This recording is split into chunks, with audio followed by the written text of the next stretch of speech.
नमस्कार विद्यार्थी मित्रांनो, कशा तुम्ही सर्वजण. आर आर क्लासेस या चॅनलवरती तुमचा सहर्ष स्वागत आहे. आज आपण बघणार आहोत इलेक्ट्रिकल सर्किट मधील रेजिस्टन्स हा कंपोनंट बघायचा आहे. आपण यापूर्वी वेगवेगळे व्हिडिओ बघितलेत. त्या व्हिडिओमध्ये चार्ज काय असतं, करंट काय असतं आणि नेमकं करंट कसा फ्लो होणार आहे, व्होल्टेजचा रोल काय आहे, ईएमएफचा रोल काय, हे सगळ्या गोष्टी मी तुम्हाला सांगितलेत. जर तुम्ही ते व्हिडिओ नाही बघितले असेल तर बघून घ्या आणि त्या व्हिडिओची लिंक या व्हिडिओच्या डिस्क्रिप्शन बॉक्स मध्ये दिलेली आहे. तिथून तुम्ही तो व्हिडिओ इझिली बघू शकता. आणि ते जर व्हिडिओ बघितलात तर हा व्हिडिओ तुम्हाला एकदम इझिली जाईल, एकदम सोपं जाईल, एवढा माझा शब्द आहे. तर आज आपण काय बघणार आहोत बघा, व्हॉट इज इलेक्ट्रिक रेजिस्टन्स. सर्वांना माहिती आहे रेजिस्टन्स काय असतं बघा. सर्वांना माहिती आहे रेजिस्टन्स काय असतं. फक्त तुम्हाला एवढं माहिती आहे की रेजिस्टन्स हा करंटला अपोज करतो, एवढ्या गोष्टी माहिती आहेत. पण बाकीच्या काही गोष्टी माहिती आहेत का तुम्हाला? काहीच माहिती नाहीत. मग ते गोष्टी मी आज तुम्हाला क्लिअर करणार आहे.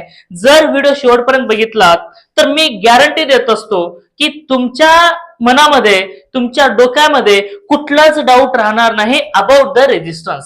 म्हणजे रेजिस्टन्स हा परफेक्टली तुम्हाला समजेल आणि जोपर्यंत तुम्ही जॉबला जाणार आहेत ना तोपर्यंत एकदम चांगल्या प्रकारे तुमच्या लक्षामध्ये बसणार आहे. आणि याच्यानंतर तुम्हाला कशाची वाचायची गरज नाही, कुठलं पुस्तक बघायची सुद्धा गरज नाही, एवढी गॅरंटी मी देत असतो.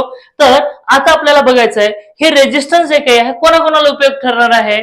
तर तुम्ही 9वीला असाल, 10वीला असाल, सीबीएसई पॅटर्न असेल किंवा इंग्लिश मीडियम असेल किंवा मराठी मीडियम असेल, आणि जर तुम्ही 11वीला असाल, 12वीला असाल, सायन्स मध्ये शिकत असाल किंवा पॉलिटेक्निक मध्ये शिकत असाल, आयटीआय मध्ये शिकत असाल किंवा कम्प्लीट झालेले असेल, कॉम्पिटेटिव्ह एक्झामची तयारी करत असाल, जेडब्ल्यू ची तयारी करत असाल, गेटची तयारी करत असाल, तर एवढ्या सगळ्या ठिकाणी हा रेजिस्टन्स कामाला येणार आहे. ओके, मग ह्या रेजिस्टन्सचं काम काय आहे, कशा प्रकारे काम करत असतं, त्याचे ऍप्लिकेशन्स काय आहेत, काय तोटे आहेत, काय फायदे आहेत, फॉर्म्युले काय आहेत, हे सगळ्या गोष्टी मी तुम्हाला सांगणार आहे.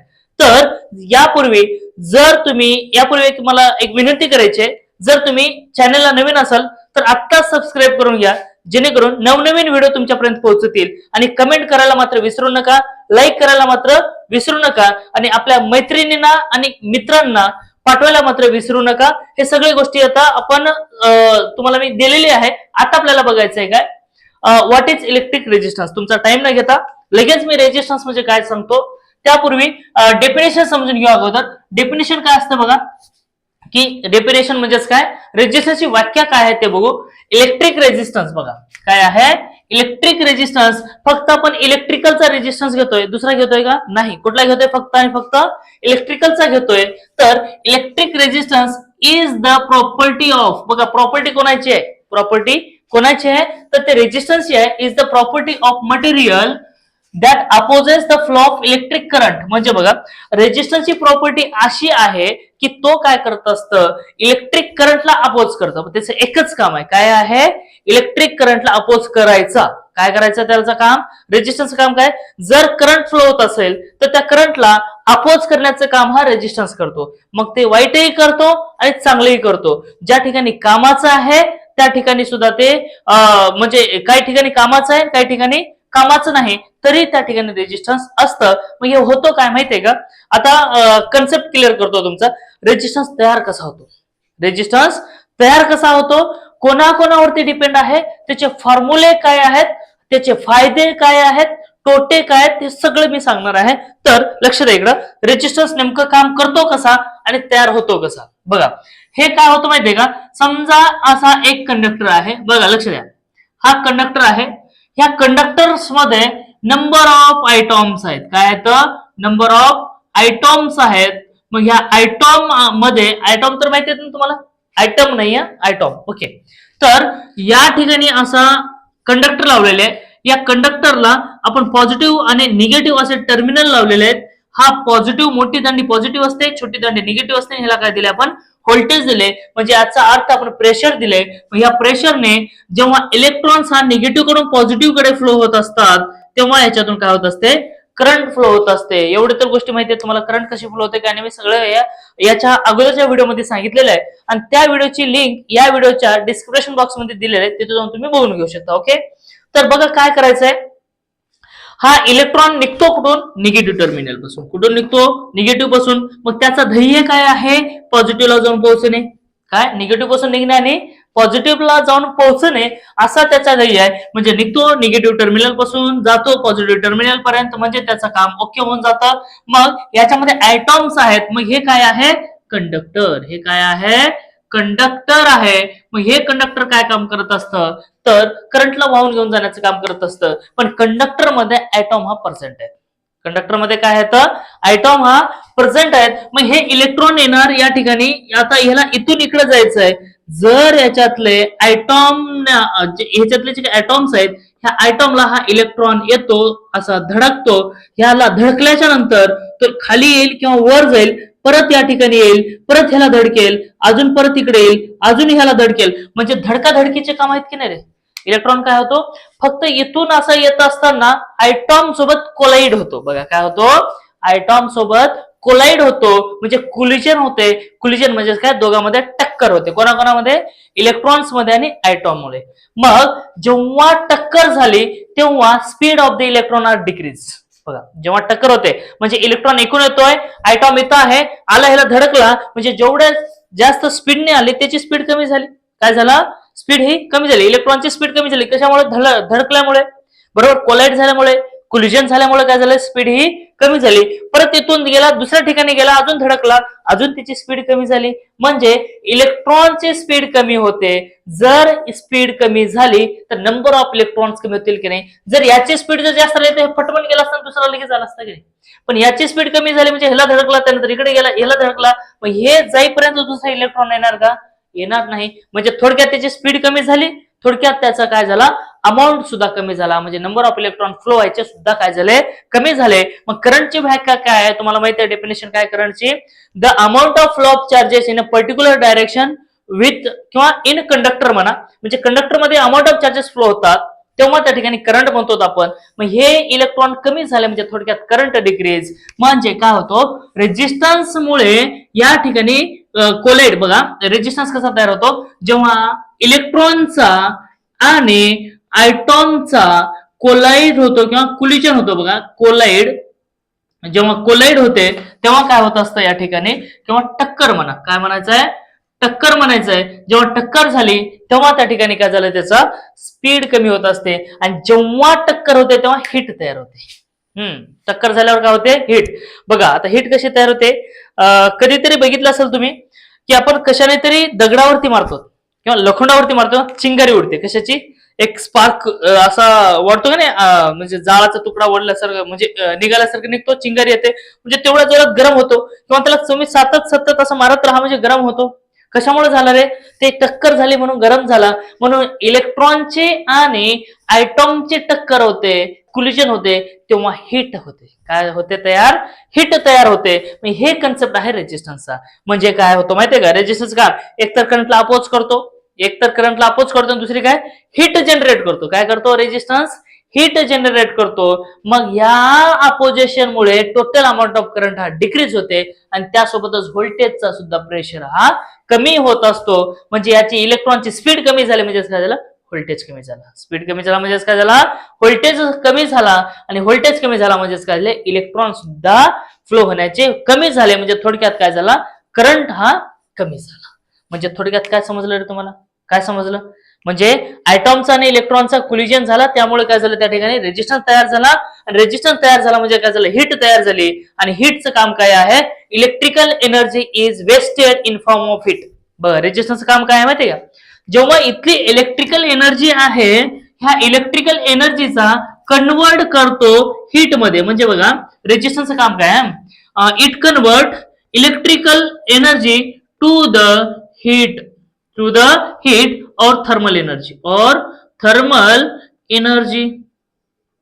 काय केलं रे? जे काही रेजिस्टन्सचं काम आहे तो इलेक्ट्रिकल एनर्जी होती, त्या इलेक्ट्रिकल एनर्जीला हीट मध्ये कन्वर्ट केलं. म्हणजेच काय झालं? थर्मल एनर्जी मध्ये कन्वर्ट केलं. म्हणजे कामाचं काम केलं की नाही रे? मग आता हे यूज कुठं होते बघा? आपले हे असेल, आयर्न असेल, म्हणजे प्रेस करण्याची इस्त्री असेल, इस्त्री नाही स्त्री, ओके. म्हणजे असं नाही की महिला मंडळ नाही, काय काय आयर्न, म्हणजे काही कपडे प्रेस करण्यासाठी जे काही वापरतात त्याला म्हणायचं इस्त्री. मग त्याचे काही इस्त्री असेल म्हणजे आयर्न असेल, त्याला हीट तयार करावी लागेल का नाही? बरोबर. म्हणजे हीट तयार केलं म्हणजे काय झालं? त्या ठिकाणी रेजिस्टन्स वाढला. रेजिस्टन्स वाढला म्हणजे त्या ठिकाणी निक्रोम मटेरियल वापरायचं आहे.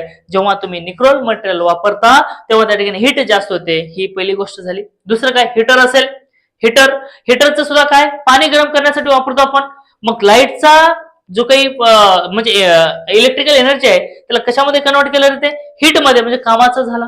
पण काही ठिकाणी आपल्याला ह्या कंडक्टर मधून इलेक्ट्रिसिटी घेऊन जायचे, पण या ठिकाणी अचानक हीट तयार होते.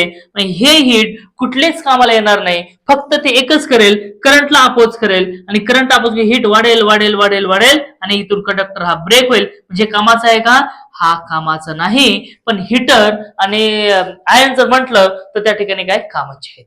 म्हणजे कामाचे पण आहेत आणि बिनकामाचे आहेत. मग आता नेक्स्ट बघायचं आहे तर रेजिस्टन्स दाखवतात कशाने हे बघू. म्हणजे रेजिस्टन्स कसा तयार झाला हे मी तुम्हाला सांगितलंय. ओके, रेजिस्टन्स कसा तयार झाला तो मी तुम्हाला सांगितला.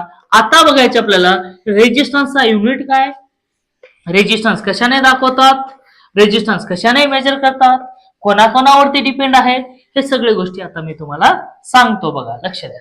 ओके, इथं बघायचं आपल्याला, resistance is indicated by the R. Resistance लिहून घ्या, मी जे सांगायलो ना ते लिहून घेत चला. Resistance is indicated by the R. मी ह्याला काय करतो, ब्रॅकेट मध्ये लिहितो, resistance is indicated by the R आणि which is measured in ohm. बघा, measured in ohm, measured in ohm. कशामध्ये, ओहम मध्ये. म्हणजे SI unit of resistance R ohm. SI unit of resistance म्हणजे काय, ओहम. म्हणजे रेजिस्टन्स दाखवतात कशाने, ओहमने दाखवतात. आणि ह्याचा शोध कोणी लावलाय तर तो म्हणजे काय, ओहम्स लॉ. म्हणजे काय, गार्ग ओहम आहे याचं नाव, त्याचं काय, गार्ग ओहम आहे. म्हणजे याचा जे काही शोध लावलाय तो काय कोण लावलाय, ओहम्सने लावलाय. कोणाचा, रेजिस्टन्सचा शोध. त्यांनी सांगितलं की बाबा जेव्हा ॲटमचा आणि इलेक्ट्रॉनचा कोलिजन होत असतो तेव्हा त्या ठिकाणी रेजिस्टन्स तयार होत असतो, एवढं सांगितलं. ओके, हा झाला. मग ओहम्सला काय सांगितला की बाबा जेव्हा ओहम्सला काय सांगत, ओहम्सला काय सांगतो बघा, the relation between voltage, resistance and current. ओहम्सला काय सांगितलं की तिघांचं रिलेशन सांगितलं. पण ते तिघ कोण, एक आहे व्होल्टेज, एक आहे रेजिस्टन्स आणि एक आहे करंट. पण रिलेशन सांगत असताना त्याने टर्म्स आणि कंडिशन सांगितलं की त्यावेळेचा जो काही टेम्परेचर आहे तो कॉन्स्टंट असायला पाहिजे. काय म्हणतो बघा, माहितीये का, एक सर्किट आहे, त्या सर्किट मधून जाणारी करंट काढायचं आहे, त्याच्यातून जाणारा रेजिस्टन्स काढायचा आहे आणि त्याच्यातून जाणारा व्होल्टेज काढायचा आहे. मग जेव्हा तुम्ही हे तिन्ही गोष्टी काढाल तेव्हा तिथला टेम्परेचर हा कॉन्स्टंट असायला पाहिजे, त्यांनी सांगितलं.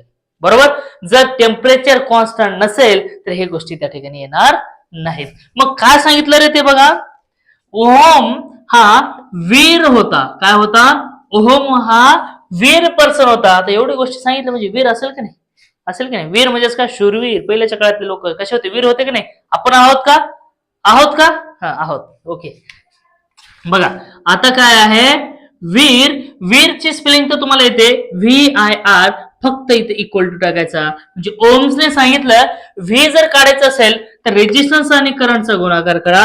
जर तुम्हाला आय काढायचं असेल तर व्होल्टेज डिवाइड बाय रेजिस्टन्स काढा. आणि जर तुम्हाला आय काढायचं, आर काढायचं असेल तर व्ही डिवाइडेड बाय आय करा. म्हणजे एक फॉर्म्युला, दोन फॉर्म्युला आणि तीन फॉर्म्युले कोणी सांगितले, ओहम्सने सांगितले. कोणी सांगितले, ओहम्सने सांगितले. एवढे गोष्टी झाले.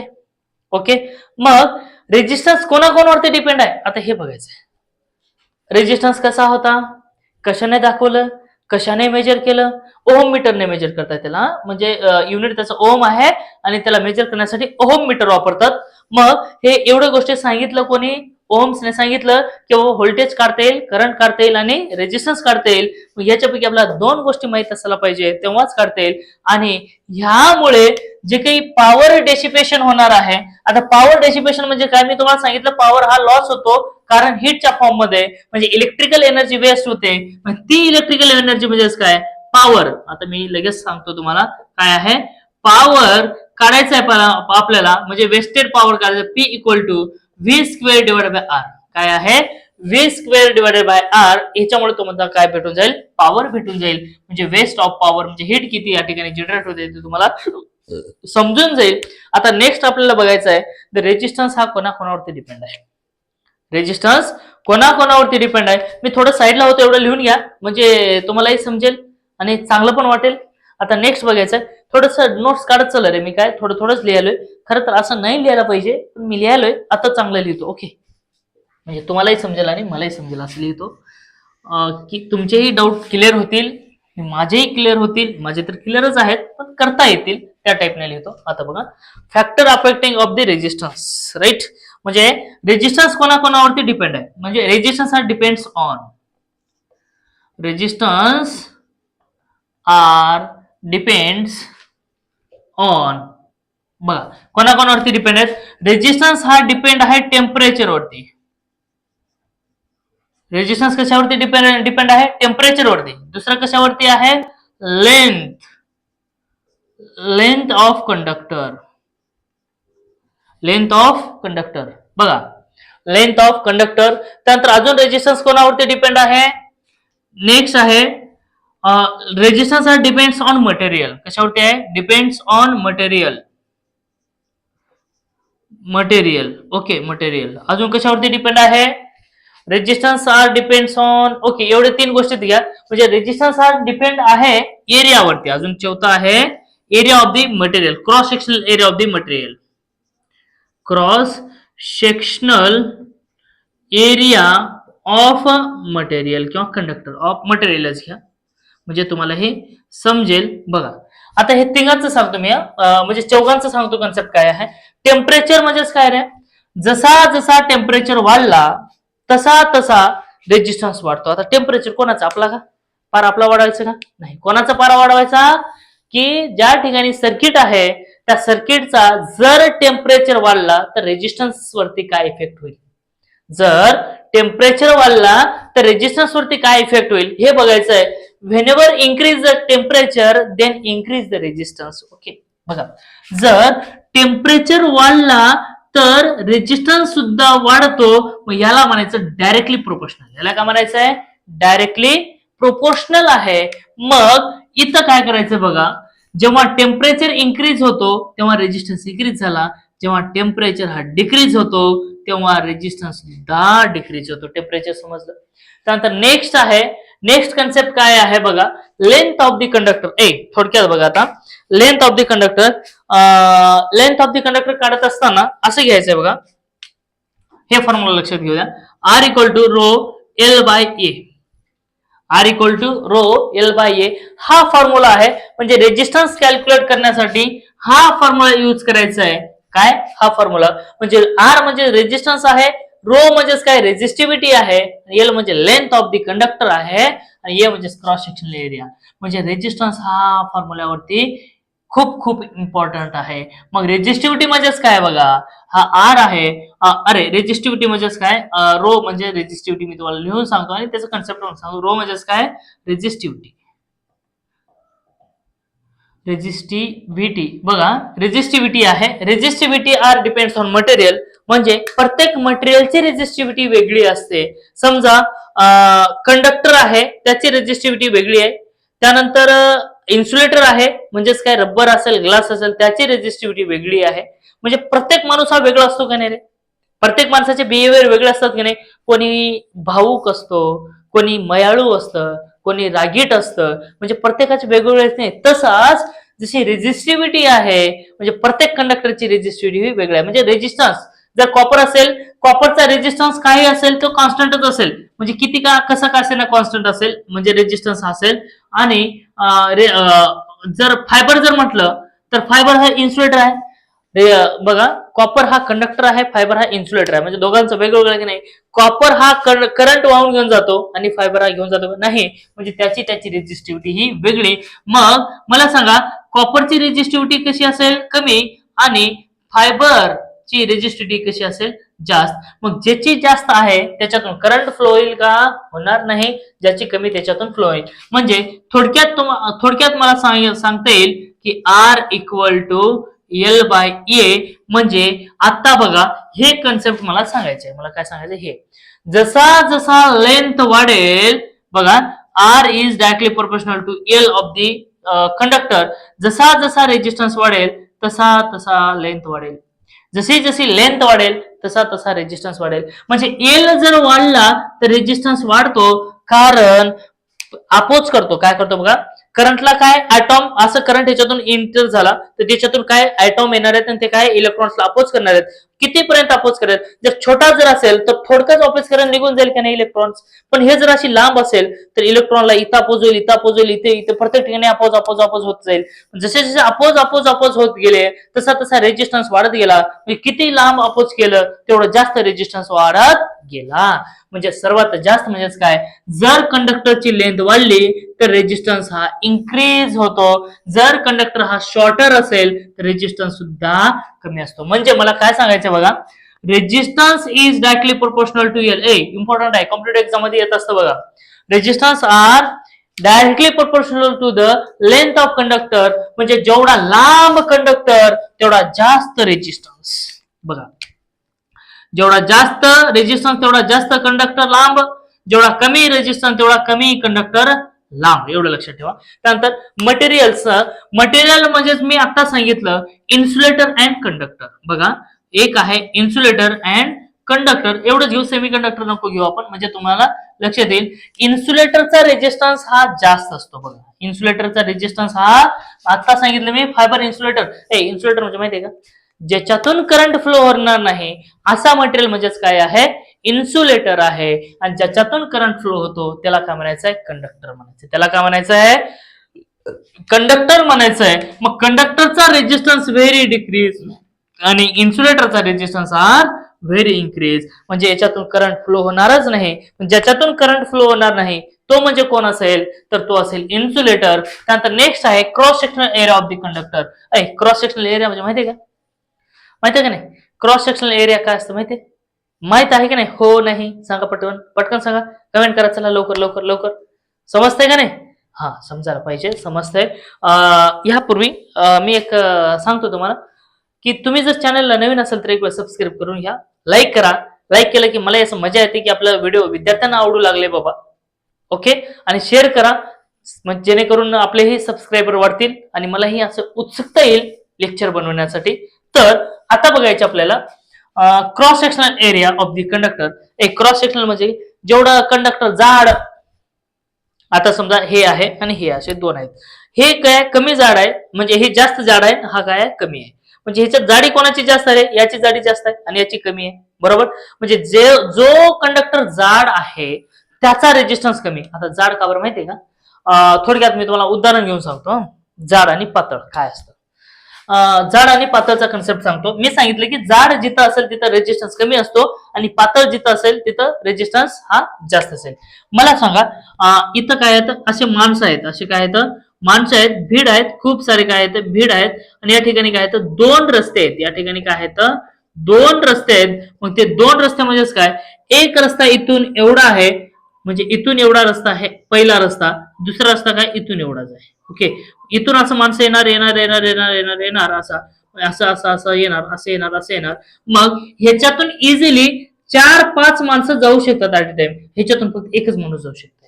म्हणजे जेवढं क्राऊड जास्त, बघा जेवढं क्राऊड जास्त म्हणजे इलेक्ट्रॉन जास्त फ्लो होतील तिथला रेजिस्टन्स कमी की नाही. म्हणजे हे माणसं इझिली मूव्ह होतात की नाही, ह्याला अडवतील का नाही, म्हणजे कमी अडवतील ना.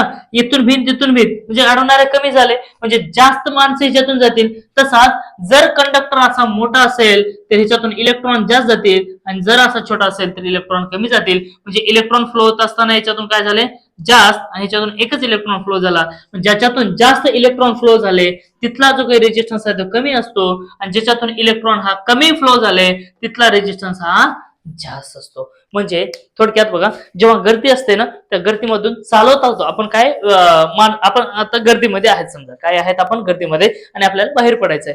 बाहेर पडत असताना जर रस्ता छोटा असेल तर किती हळूहळू हळूहळू जावं लागेल रे, बरोबर. आणि जर गर्दी खूप आहे, मोठा रस्ता असेल तर लवकर लवकर पास होतो आपण. म्हणजे लवकर लवकर पास होतो म्हणजेच काय होतं, त्या ठिकाणी रेजिस्टन्स कमी झाला. आणि ज्या ठिकाणी जास्त वेळ लागते पास व्हायला त्या ठिकाणी रेजिस्टन्स हा जास्त झाला. म्हणजे थोडक्यात क्रॉस सेक्शनल एरिया जसा एरिया वाढला तसा काय होतो, रेजिस्टन्स हा कमी होत असतो. इनव्हर्सली प्रोपोर्शनल आहे. म्हणजे मी तुम्हाला डायरेक्ट कंपॅरिझन करून दाखवतो, फक्त कंपॅरिझन करून दाखवतो. एरिया जर वाढला तर रेजिस्टन्स कमी होतो आणि आणि एरिया जर कमी झाला तर रेजिस्टन्स काय होत असतो, वाढत असतो. एवढी गोष्टी सांगितलं आपण. म्हणजे थोडक्यात length is directly proportional to L. R and L कसे आहेत, डायरेक्टली प्रोपोर्शनल. आणि R is inversely proportional to A. म्हणजे एरिया वाढला म्हणजे रेजिस्टन्स कमी होतो, लेंथ वाढला म्हणजे रेजिस्टन्स वाढतो. म्हणजे हे काय इनव्हर्सली प्रोपोर्शनल आणि हे काय आता डायरेक्टली प्रोपोर्शनल आहेत. अशा टाईपमध्ये मग हे रेजिस्टन्स तुम्हाला समजलं का? काय काय समजलं रे बघा बरं. रेजिस्टन्स मध्ये रेजिस्टन्स कसा तयार झाला, कोलाइड विथ आयटॉम अँड इलेक्ट्रॉन्स. म्हणजे एखाद्या कंडक्टर मधून इलेक्ट्रॉन फ्लो होत असताना, करंट फ्लो होत असताना त्याला अपोज करतो. का अपोज करतो का जर अपोज करत असेल तर त्या ठिकाणी काय होत असतं बघा, जे काही इलेक्ट्रॉन्स आहेत ते इलेक्ट्रॉन एकमेकांना आयटॉम सोबत धडकतात आणि धडकले की त्या ठिकाणी कोलाइड होते. आणि कोलाइड जर झाला तर हीट वाढते आणि हीट जर वाढलं त्या ठिकाणी व्होल्टेज ड्रॉप होतो आणि करंट सुद्धा काय अडवतं. ओके, एवढी गोष्टी सांगितलं. त्यानंतर रेजिस्टन्स हा दाखवतात कशाने, आर ने. मेजर करतात कशामध्ये, ओहम मध्ये. हे सांगितलं कोण, ओहम. बरोबर, कोण सांगितलं, ओहम सांगितलं. म्हणजे एसआय युनिट हा काय आहे रेजिस्टन्सचा, तर ओहम आहे. ओके, त्यानंतर अजून काय सांगितलं आपण ह्याच्यामध्ये, त्यानंतर रेजिस्टन्स काय काय कन्सेप्ट करून काय सांगितलं मी तुम्हाला, हे सांगितलं. त्यानंतर रेजिस्टन्स कोणाकोणावरती डिपेंड आहे ते सांगितलं. कोणावरती आहे, कोणाकोणावरती, टेम्परेचरवरती डिपेंड आहे, लेंथ वरती आहे, मटेरियल वरती आहे आणि क्रॉस सेक्शनल एरियावरती आहे. त्यानंतर ओहम्स लॉ मी तुम्हाला एक्सप्लेन करून सांगितलं. ओहम्स लॉ कसा असतो काय नाही, म्हणजे कसा करंट काढायचा, कसा व्होल्टेज काढायचा, कसा रेजिस्टन्स काढायचा. म्हणजे रिलेशन बिटवीन व्होल्टेज आपल्याला माहित आहे, दोघातलं रिलेशन माहित असतो, मुलाचं मुलीचं रिलेशन आपल्याला मस्त आवडतो. तसाच या ठिकाणी जो काही रिलेशन आहे ते कोणाकोणाचा आहे, व्होल्टेजचा आहे, करंटचा आहे आणि रेजिस्टन्सचा, तो पण रिलेशन मी तुम्हाला सांगितलं. किंवा सर्किटमध्ये जे काही कुलिजन होते ते कशा प्रकारे होते तेही सांगितलं. आणि त्यानंतर जे काही क्रॉस सेक्शनल एरिया आहे, त्यानंतर लेंथ आहे, त्यानंतर टेम्परेचर आहे, हे कोणाकोणावरती कसे डिपेंड आहेत हे पण सांगितलं. त्यानंतर रेजिस्टिव्हिटी सांगितलं. रेजिस्टिव्हिटी दाखवतात कशाने, रोने दाखवतात. रेजिस्टिव्हिटी कशाने दाखवतात, रोने. मग हे रोने जेव्हा दाखवलं तेव्हा त्याला रेजिस्टिव्हिटी म्हणतात. आणि resistivity total depend on the material हे सांगितलं. रेजिस्टिव्हिटी कशावरती डिपेंड आहे, मटेरियल वरती डिपेंड आहे हे पण सांगितलं. त्यानंतर अजून काय काय सांगितलं आपण, ते भीड, माणसाची भीड वगैरे, क्राऊड कसा असतो, त्यासोबत इलेक्ट्रॉन कसा फ्लो होतो हे पण सांगितलं.